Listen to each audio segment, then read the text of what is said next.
Hey everybody, welcome back to another episode of the Bag Collection Podcast. My guest today is Ashlie Welte. I hope I said your last name right. I know that everybody's had a moment of pronouncing a name wrong, or just a word in general, but I digress. I hope you guys really enjoy this episode though. She is such an incredibly talented woman. I met her through an industry group that a mutual friend of ours created and has brought a lot of awesome people together. And she's a life coach. Again, she's just an incredibly talented, wonderful, kind person. So as always, like, comment, and share. And I hope you guys enjoy the episode. Hello. Oh, How are you? I'm good. I'm good. Good. Good. Yeah. I like your background. Thank you. Fun and teachers things. I feel like it goes perfectly because I'm talking to so many different people in the industry and actors and stuff. So I was like, you know what? Totally. Put these to use instead of letting them sit in an album. Right? Right. Oh my God. I know that. My mom just sent me a box of pictures that I have not seen in like 15 years. So many pictures. And I love them. I'm like, I think I actually might put these in an album. Right? Instead Yeah. of like digitally or, in a box or whatever. Sure. How have you been doing since the pandemic started? Sure. Great question. And it's a real question. Mm-hmm. No, all in all, I have to say that I have been feeling pretty good. Um, good. Yeah. It's a lot of just kind of figuring out, okay, what the heck is going on? Um, there was just this great ride of denial for a long time. Like, oh, it'll be fine. It's going to be fine. There's nothing to worry about. Or what are they worrying about? This is no big deal. This will pass. This isn't really going to affect it, all the things. And that kind of turned into, oh, wait, things are changing rapidly. And then turning into, I should adjust. What do? I don't know what to do. I now want to run away into a dark hole, to emerging from the dark hole and being like, this is an opportunity. What can I do? So, all in all, just writing it out, I guess. I definitely no, I definitely feel that. I was in the not the middle. I was at the tail end of graduating from acting school, so I finished the rest of my semester online. We got sent home from spring break. They said if you're going home, just stay home. And so that's what I did. I ended up coming home and I stayed home and I ended up having to drive all the way back to New York to pick up my stuff from my dorm room. And, at the beginning, I was fine. I liked having my own time to myself and all that. But after so long, I just literally started going downhill, mental breakdowns, a lot of mental health stuff. And then, of course, a lot of people have went through a lot with this happening, but like our industry and us as like artists and creators, like our industry suffered a lot. Oh, fully.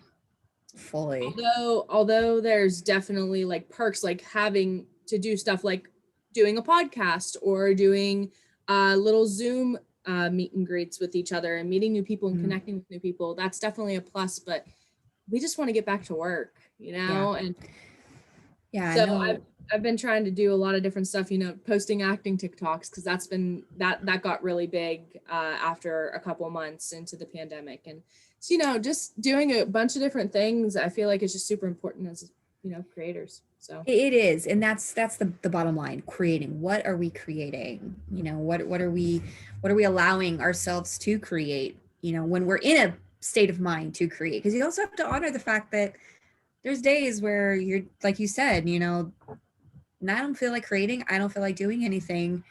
And that's okay. It's to recognize, give yourself the permission to be like, I just need to be in the safe space of where I am right now. And then that might last a couple days. It may not. But when you come out of that, what can you create?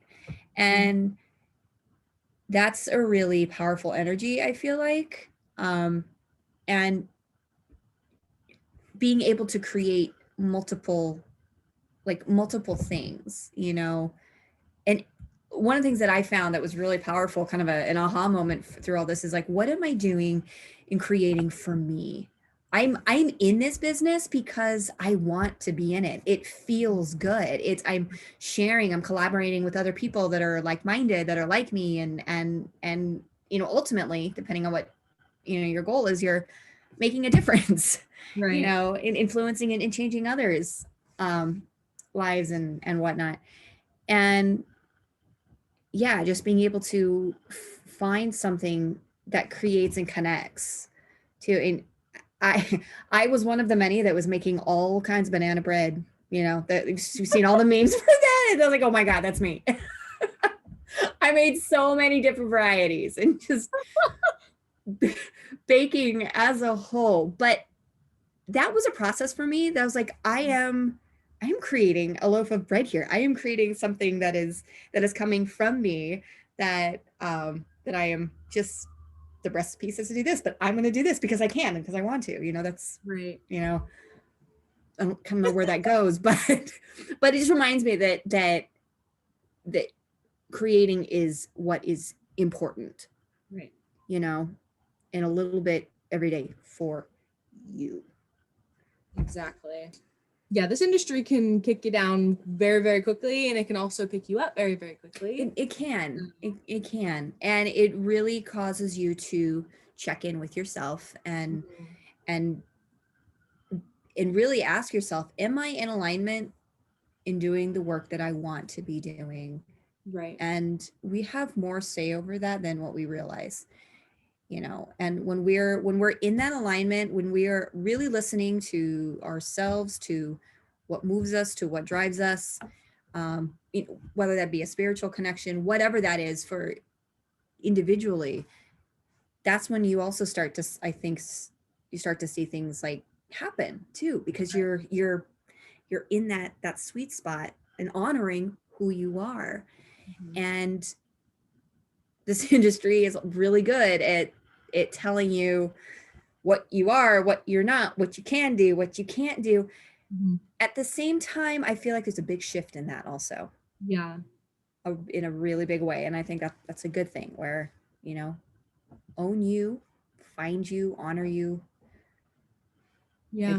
For me, like I just love being able to do completely different stuff, and I have to have it be a routine, and it's just always different. You always learn too. You're never like at a peak. You can be at a No, peak, but then you reach a next one and the next one. It's crazy to say the least, honestly. At this point, it's just crazy. the peaks and valleys. Mhm. It's Literally. is really what it is. And knowing that that's what it is, this is an industry of peaks and valleys. What do you do with the valleys? And it's almost like you prepare for those valleys, you know. I know it's Mhm. coming, I know it's going to be here, and set yourself up for what you need to do the best that you can, you know, when you get there, kind of thing. Because it Mhm. is crazy. You said it's also really rewarding, and Yep. we are a special breed of people. That We is we are no, for we sure. I mean, well, what got you into wanting to be in the industry, whether it was just acting or it's also directing and writing? Because I know I'm in completely different aspects almost all the time. So, Sure, sure. That creative brain, right? Just goes just all the time. No, I have been. I started off in as a singer. Oh, Siri, hello. Siri just says, I don't know what that means. I'm not talking to you, Siri. She's become very like in my life lately. Anyway, I digress. Um, yeah, no, I started as a singer and an actress. I've been doing it my entire life, since I was literally 3. And being on the stage has always been kind of my spot. Although I have dabbled with some writing a little bit here and there. I'm a songwriter, so I guess that counts. And I do that. Shut up as a kid. I feel that. I really do. It was just, I don't know. bless my parents, because they picked up on that. We're like, okay, what's the healthy outlet here? And I was singing before I was really even talking, so they just kind of steered me in the way, um, in that avenue, and did a lot of stuff as a kid, and just like I said, I've been in my whole life, and moved to New York when I was 19, and sight unseen, had never been there before for school, and went to school there, and worked afterwards, did a few national tours, and then I actually hit a spot where I was like, I need a break. I don't know if this is really what I want to be doing. So I did. I took a break. I moved to Hawaii, and I lived there for about 6 years or so, and continued performing, did a lot of writing, songwriting out there. And then decided I'm not done with New York. So I came back and moved back to the city, and have been here ever since. So, and then, and as far as the acting goes, and in addition to the acting, I also am a accountability and mindset coach as well. So helping others kind of gather their thoughts around all of the noise, and be more direct and create a plan for themselves. But yeah. I was little too. I remember a lot from when I was 5. I don't know why that age specifically, but I do. And I just remember like always dancing or singing or performing something. And when I tell people this, like sometimes I'm like, I was too young to know, but I knew that's what I wanted to do. You know what I mean? And yeah. Yeah. So, and then as I got older, I did theater in like middle school and high school. And then for a while, I was behind the scenes, and I loved behind the scenes. And then I jumped into acting, and I really loved that. And then my junior and senior year, I got to write my own plays and produce them and direct them. So it was like, wow, okay, I love doing all of it.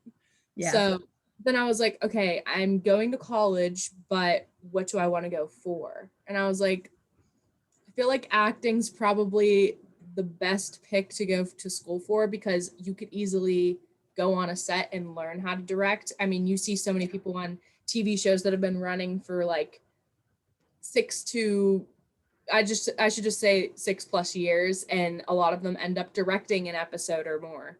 And so you learn along the way, and you always learn no matter what part of the industry you're in, regardless, which is really cool.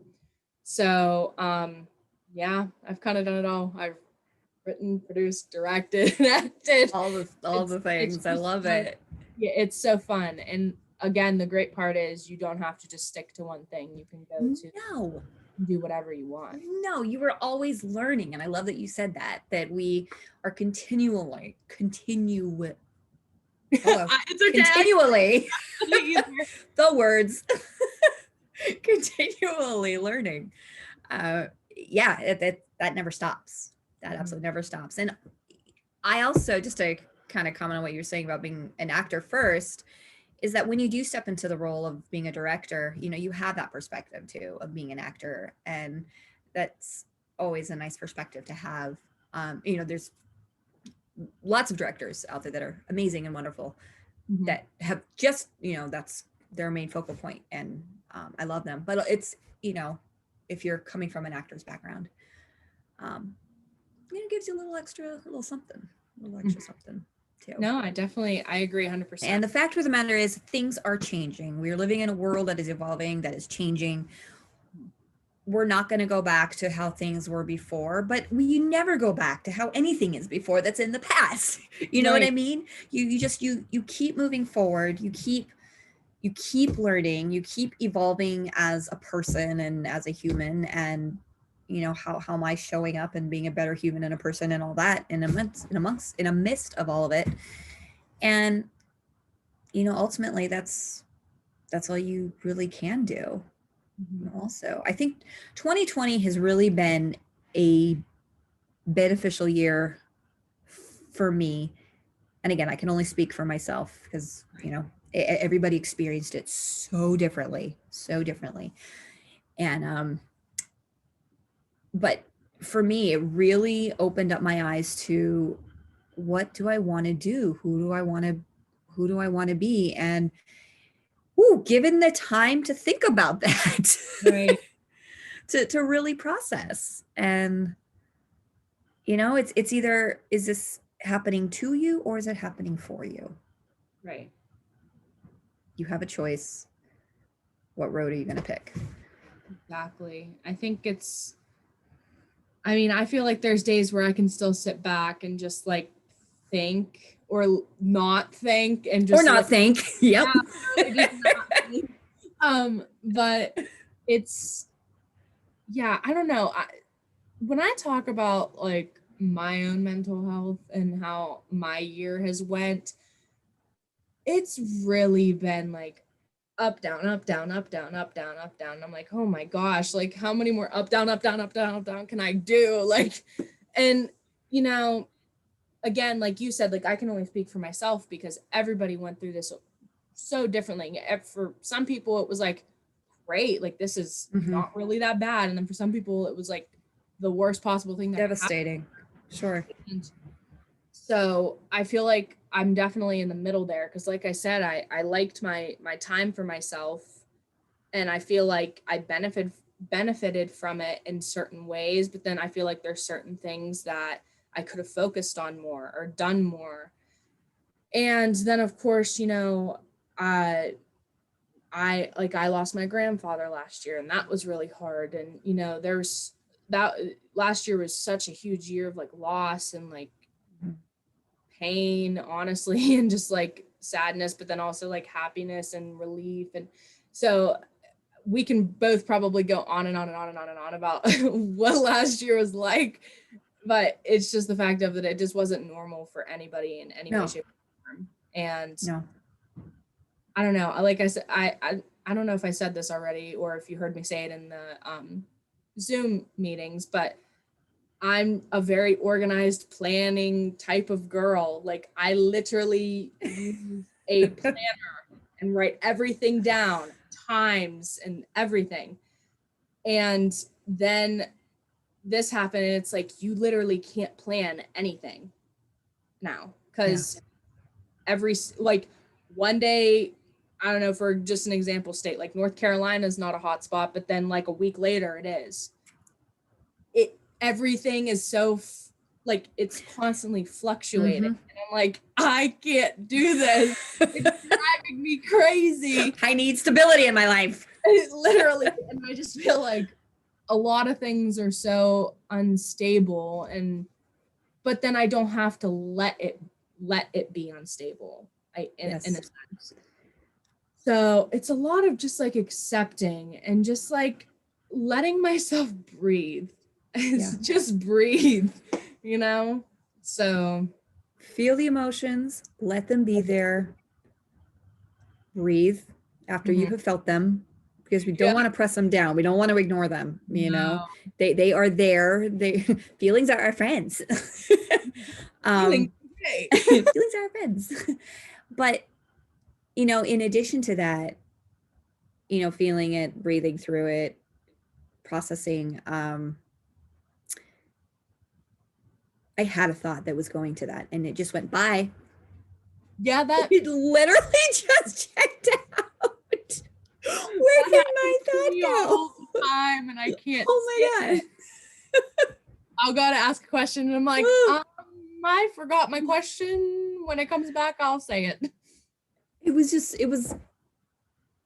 so on par with what you were saying.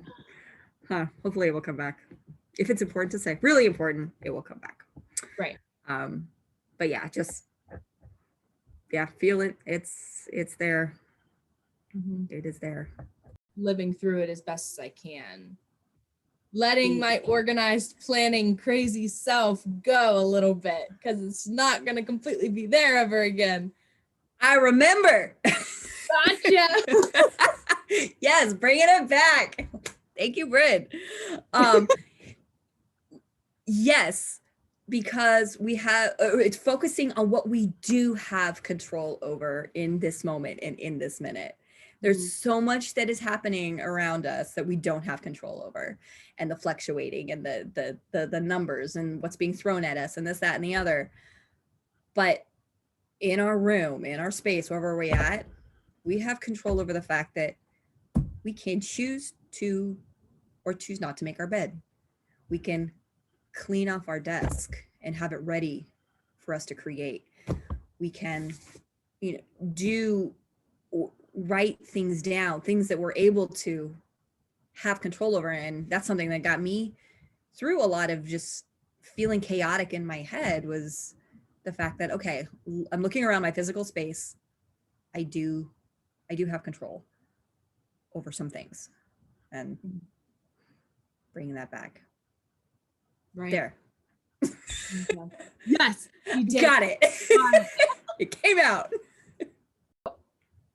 Growing up, did you, well, and even just now, do you prefer to be working in theater, or do you like film and TV more? Because for personally myself, I mean, I love theater, but I really, really would rather be on a TV or movie set. Let's see. My heart is always in theater, live theater.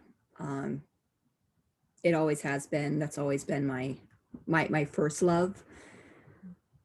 However, I am now, because of the situation presenting itself, doing a much more deeper dive into the world of film and television, and it's, of course, a very different medium, but the foundations are still there, ultimately. But I find myself learning. I find myself enjoying the new discovery of it.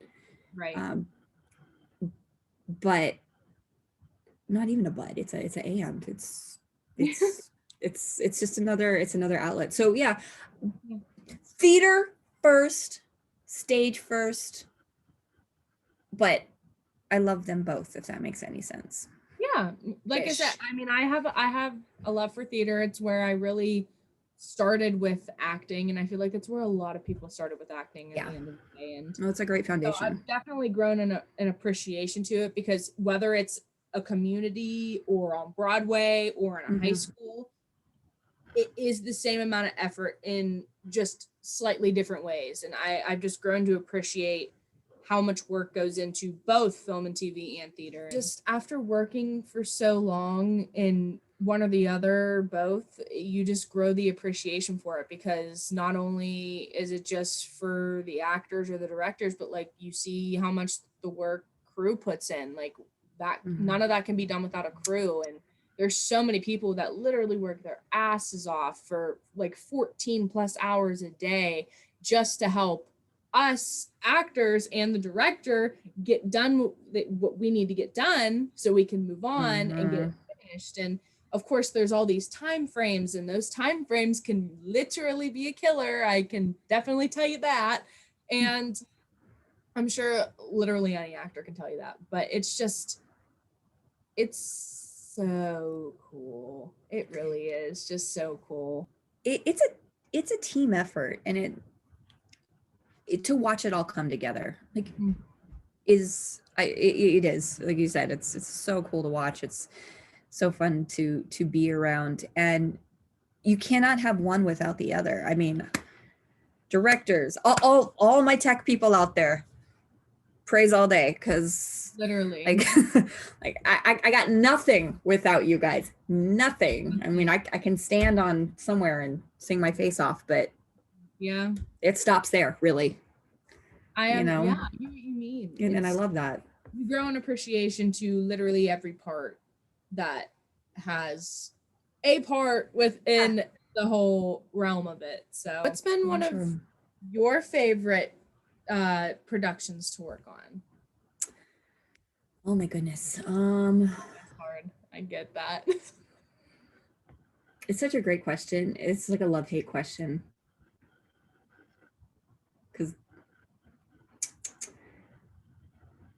gosh, I would say one of my most challenging productions that I have done was the musical Cats, for sure. Oh,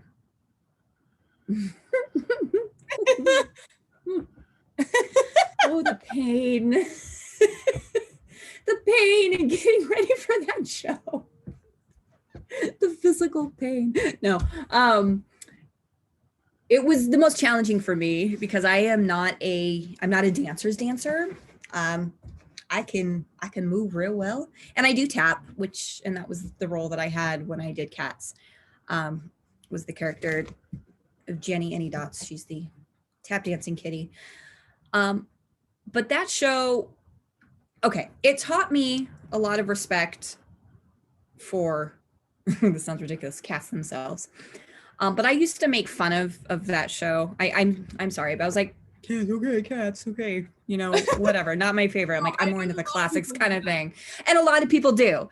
Yeah. But definitely a newfound respect after being in the production of it, and it was a lot of fun. It tested me as a performer in ways that I didn't necessarily think that I would be tested. Right. So it was a big growing opportunity for me. And the other, Othello, Shakespeare's Othello, was, I would say, my second favorite being involved in. I mean, two polar opposites. I really just enjoyed the challenge in Shakespeare, and that really just turned me on to a deeper dive of Shakespeare in general, which I thoroughly enjoy, and the classical works and whatnot. Yeah, when I got into college, I had a voice and speech teacher. Her name was Eileen Connolly. Love that woman. Eileen, if you see this, mwah, amazing. I love that woman. And she taught us Shakespeare. And when I was in high school, hated it. I hated it with a burning passion. Like, I feel you. Yeah. Got to college and Eileen made me love it. Like, I found a new thing with it. And in voice and speech, like, you learn like all these different like things is like, oh, your voice can go really high or can go really low and blah, blah, blah, blah. So for our final, she had us do Shakespeare, and we picked our own. And then she had 3 different ones that we picked from. And every now and then I'll go back and watch it. And I was like, damn, I didn't know I could do that. And I didn't know how much Shakespeare could like be really good. And and those shows are always so dramatic. So honestly, when you do Shakespeare, the more dramatic I feel like the better it is, because it's just all of his writing is very dramatic and dark, and well, not all dark, but like, you know what I mean? I hear you. At the end of the day, and I grew to love it, and I understood it more when she taught it. And I feel like my hatred for it, because hate's a strong word, but my disliking. Your dislike, right? Yeah, I shouldn't say I hated it, but it just was the fact of I understood it more, and she took the time to go through it and have us understand what he was saying, why he was saying it. What she thought, like, oh, your voice should go up here, your voice should go down here, you should pause here, you should pause there, blah, blah, blah. It just made more sense. I love it. Yeah, it's amazing what a teacher can do. That just, Yeah. I've been down that road so many times, including math. Like, I had one, math is always been like, yeah, what math? No, we don't talk. I suck at math. I literally suck at math. I can't do math to save my life. I have to use a calculator. Don't we always use a calculator? I'm still yeah. Math. Yes. But I did have one teacher one particular year that I don't remember what class it was or what level it was, but really helped me and walked me through it. And I was like, oh, wait, is that like a feeling of fun or joy that I might be experiencing with this? Right. It's all how it's presented and yeah. My sophomore year, my teacher tried to help me. Like, I would go to tutoring constantly, and she would help me, but then we get to the next section of whatever, and I'd be like, you lost me again. Bye. Help. Yeah. and it was algebra 2. And for so many people, it's like, oh, algebra's so easy. The basic algebra is easy, but then you Yeah, do great. of like x equals 3/4, and I'm like, how? Yeah. No, Where do you get an answer for that? no. I know what pi is. Right. I think isn't it 3.14 something? Hey, the only pie I'm involved in is if it's filled with apples or has cheese and red sauce on it. That's all. Like that's where my pie is. I'm sure somebody will put a comment on this and I tell me what I said for pie was correct or not. And I'll be like, thank you. I think it's 3.14. yes.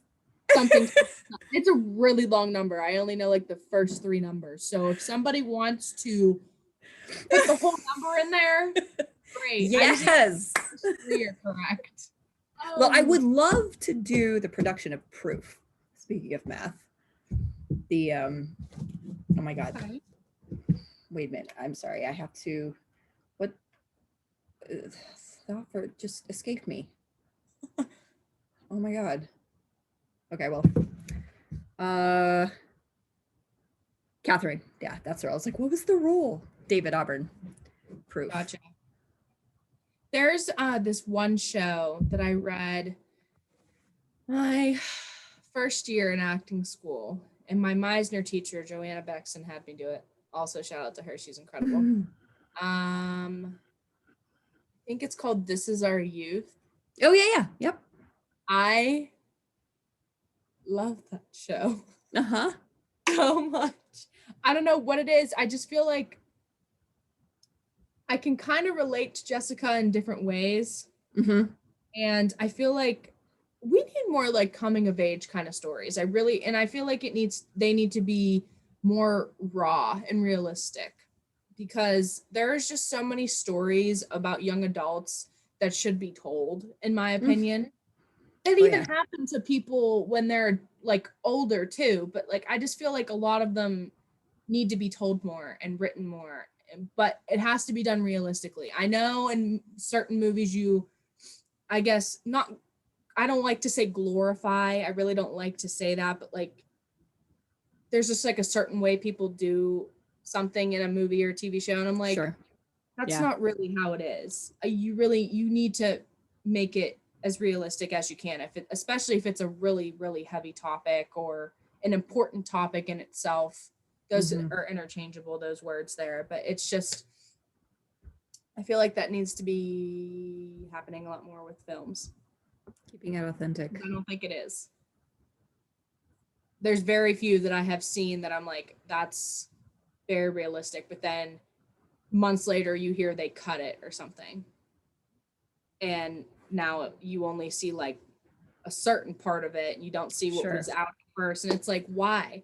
Like that actually happens to people, or like this has happened to somebody and you're taking it out because people say it's too much. Well, I'm sorry, it's too much for you, but it actually happens to people.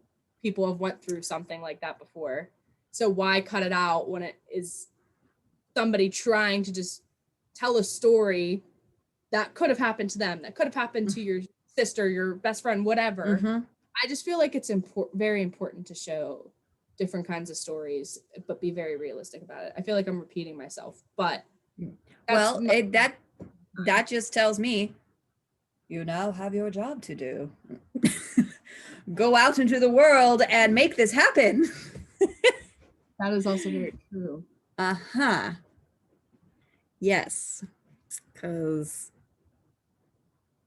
you got me there. Uh-huh. That makes so much sense. I'm like, yes, okay, this is your niche. This is what go. Right. And well, I was just talking to my mom the other day because I went to New York for a few days. I visited my friends, got new headshots. Thank God, because I needed those. And know that feeling. Oh, and I'm quarantining now. And so there's just so much that I'm planning to do now. Some people think they would say like, you're just crazy, like not crazy, but like, sure. Yeah. You're just like always busy doing something. Yeah. I'm like, that's my life. I'm never not doing it. Like if I'm never not doing something, that's a blessing because Mhm. I'm always doing something. And I do love being busy. But then again, like I've said, like I like my downtime. I like literally just laying with my dogs all day. And I did that for a couple days when I got home. Like I didn't move from my You couch. have to recharge. Exactly. Yeah. And I only went to New York for like 4 days, and all I did was do something. I went out and did something, went out and did something. And there was only one day where I stayed with my friends because they have an apartment there. I just stayed in with them and we did nothing all day. And that was also not my last day, my friend's last day before she went to work the next 2 days. And then I left the 7th. So I was there the 3rd through the 7th. And so that was like her recharge day because we did shopping the one day and then we went out to eat and all that other stuff. And so it's like you need those days of doing nothing, absolutely nothing. So And true. sometimes of course, I get in my head and I'm like, I should probably be doing something, but I'm like, no, I don't need to be doing anything right now. There's a reason why I'm not getting up. So Yeah. Yeah. yeah, You have to listen to your body yeah, and see where it's at. mhm, And also, if there's concern, if there's sleep concern, then it's okay to explore that and be like, okay, what's going on here? right, And it's also okay just to chill, right, to take that time. It's also, we're also live in a world where there's so much being thrown at us too. And we have like the anxiety that is constantly there, whether we're aware of it or not. And anxiety, um, anxiety is very real, and it's a symptom to something else. What's underneath the anxiety. I'm not even gonna get too deep into that because that's a yeah. a That's a whole whole nother, nother yeah, a whole nother whole nother conversation. right. um but I know it just falls under the mental health umbrella. Oh yeah, But 100%. taking care of you, what is that Yeah. self-care? I'm definitely a person who I care about myself, don't get me wrong, but I make sure everybody else is okay first. Ooh, see, that's something to pay attention to. It's beautiful. It's wonderful to be that kind of person, you Mhm. know, and make sure everybody's okay. But it's the oxygen mask, airplane example. Put the mask on yourself first so that you're able to help everybody else. Yeah, You got to breathe first. right. And I feel like I've definitely been doing that a lot more. Um, very, very fortunate in noticing that and learning that more. Um, but I still, again, got more learning to do as far as that goes. it's getting started. Just it's it's getting a started, it's a exactly. it's yeah, it's a process, and just be kind to yourself along the way. Yeah, You're learning, I'm learning, we're always still learning, and it's okay. Most it definitely. Yes, is. I learned today. And I loved myself. There we go. Exactly. No, it's very important. It really is. Because I can definitely tell you I've broken down a bunch of times over it Yeah. in the 21 years of my life. So Yeah. Yeah. I hear you. It is not, and that's not a bad thing. There's no more demonizing or shaming that, mhm, or any of that. Mm-mm. exactly. Empathy and love. Yes. Oh, well, Good before times. we pop off, is there any more crazy stories you want to share or anything else you'd like to tell anybody who watches this? Yeah. Um, breathe. Breathe. Take a nice deep breath. No, and just kind of the theme for the whole time here is be patient with yourself. Mhm. Really be patient. You have permission to learn, to discover, to take time. You have time. There is time. It's okay to know that it's not whatever it is that you're going after or trying to do. It's a journey. It is totally a journey, and it's so easy to get wrapped up in the wanting it now, needing it now, the instant gratification. But you know, the world needs who you are. You are that, special individual person, and cultivate that, honor yourself, be yourself, love yourself, and share your gifts with the world, because we need them. Exactly. Most definitely. Yeah. Well, thank you so much for doing this. I'm so glad you were able to. And I'm sure I will see you on more of Sean's Yeah, meetings. And yeah, we'll keep in touch, of I love course. it. Sounds good. All right. I Great. will talk to you later. Have a good rest of your day. You too, Rin. Take care. Thank you. Bye. Bye.